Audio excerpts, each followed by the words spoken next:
Հայդը սիրում հրաշքներ ջան։ Այսօր պատմելու եմ ձեզ համար կարմիր գլխարկ։ Լինում չի լինում, մի հատ աղջիկ է լինում, կարմիր գլխարկ։ Իսկ ի՞նչ է անում կարմիր գլխարկ, որովհետև մամիկը նրա համար կարմիր գլխարկ է վարել։ Մի անգամ կարմիր գլխարկի տատիկը հիվանդանում է։ Մայրիկը նրա համար գաթա և կարկառակ է թխում, դնում է զամբյուղի մեջ,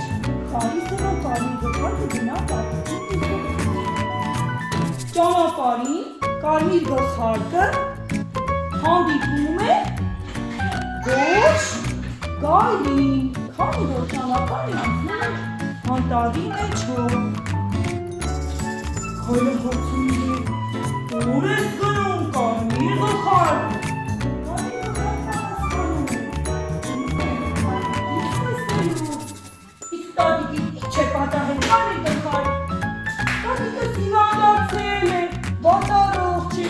իր համար զամբյուղով գաթա ու կարկանդակ եմ տանում, պատասխանում է կարմիր գլխարկը։ Կարմիր գլխարկ, յան ճանապարհով կգնաս, ցույց է տալիս, յան ճանապարհով, այդ ճանապարհը շատ կարճ է։ Կարմիր գլխարկը հավատում է նրա մայրին և ճանապարհ է մնում, գլխարկը մինչև ծաղիկներ հավաքելով, երգելով յա լա լա լա լա լա լա լա լա, գնում է, ոստ է գնում է, գուրը ծեծում է, տատիկ ով է։ Գայլը խաբում է, ասում, տատիկ, ես եմ, կարմիր գլխարկը։ Տատիկն էլ ասում է, պարանը քաշի, դուռը կբացվի։ Գայլը պարանը քաշում է ու ներս է մտնում։ Հապ կույն տանից կարմիր գլխարկին խխորում է, հագնում է և պատում է տատիկի անտերնու մեջ։ Մեկ է գալիս է կարմիր գլխարկը, դուռը ծեծում է, ներսից հարցնում է. «Ով է»։ Կարմիր գլխարկը ասում է.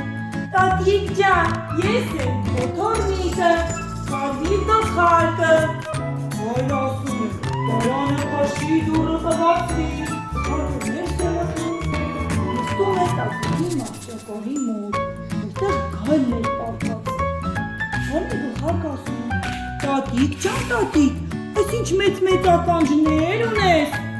Գայլը պատասխան, որ քեզ լավ լսեն թոռնիկս։ Գլխարկն ասում է. «Տատիկ ջան, տատիկ, այս ինչ մեծ աչքեր ունես»։ Որ քեզ լավ տեսնեն թոռնիկս։ Որ քեզ լավ ուտեն թոռնիկս։ Հոպ է անում, որ կարմիր գլխարկի մտի, կարմիր գլխարկը այս ժամանակ որսորդներն անցնում էին կարմիր գլխարկի տատիկի տան մոտով։